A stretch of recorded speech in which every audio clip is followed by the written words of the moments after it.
Hello, I think we've got into a habit in the West, maybe across the world in general.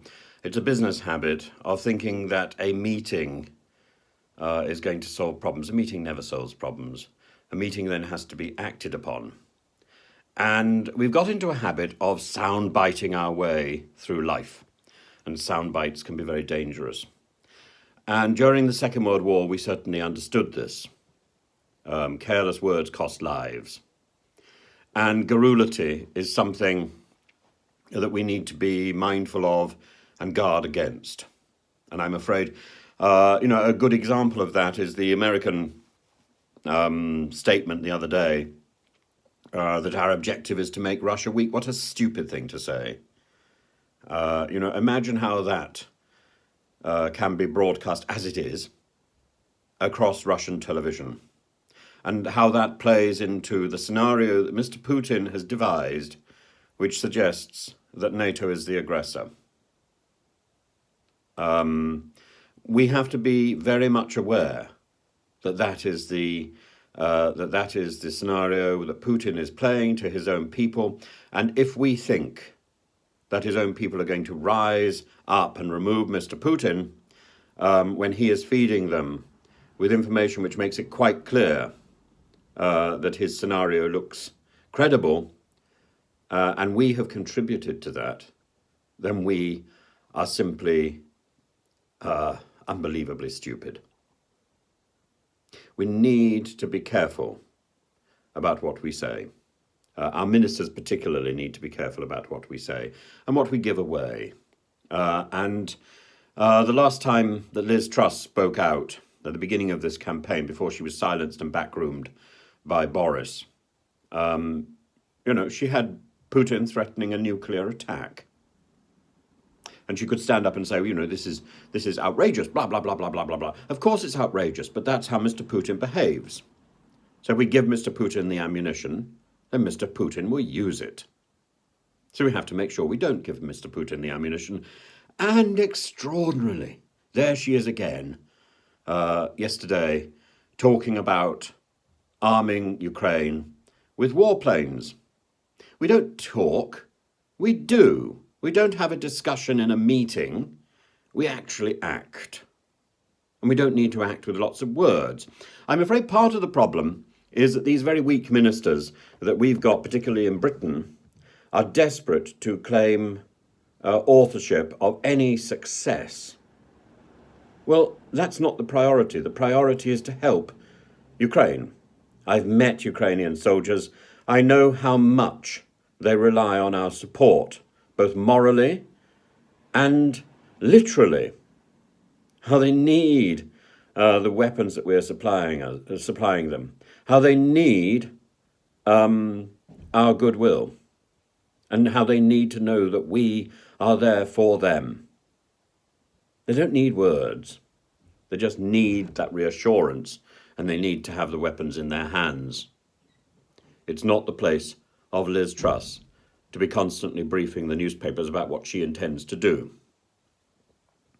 And James Heappey should know better. James Heappey is a junior minister, and he has stirred up a hornet's nest, and Mr. Putin's response is utterly abhorrent, but I'm afraid exactly what one should expect.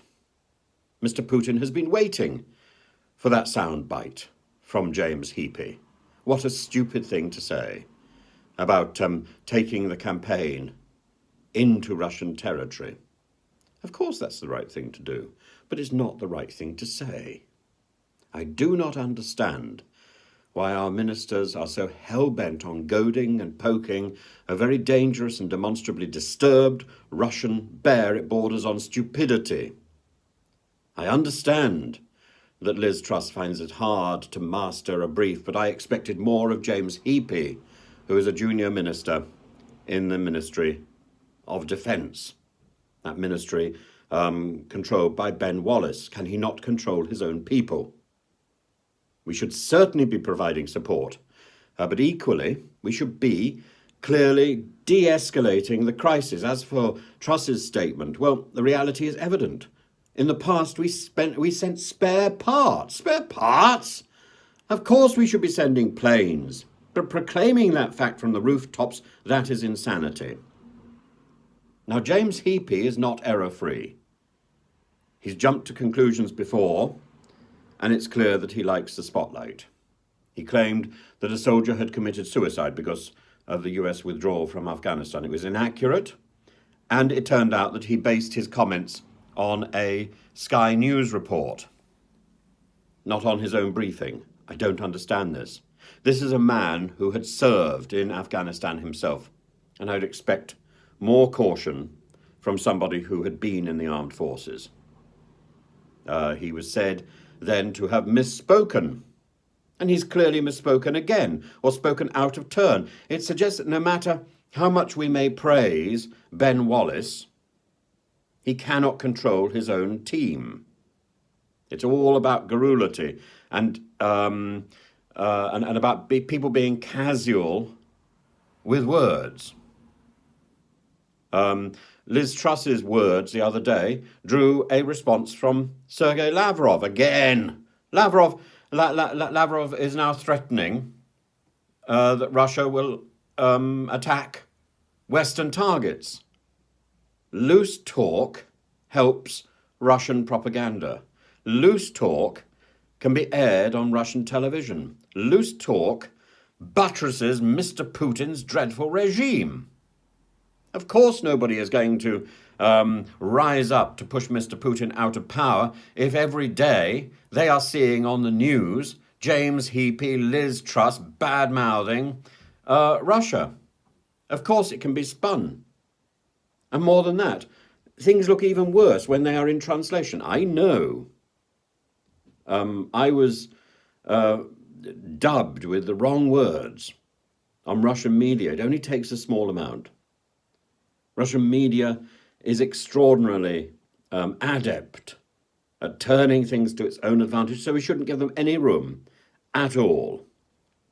And as I say, it's not the first time that a British politician has goaded Putin into threatening the nuclear option.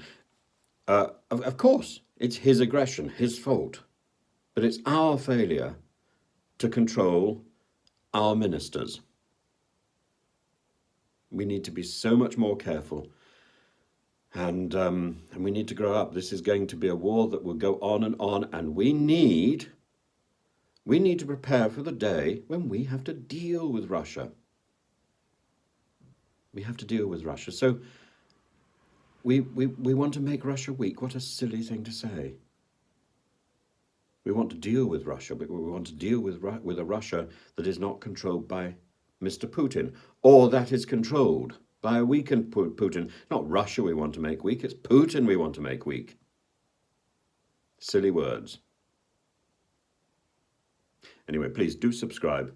Do leave your comments. I'd be really interested to see what you've got to say. And ring the bell. Thanks.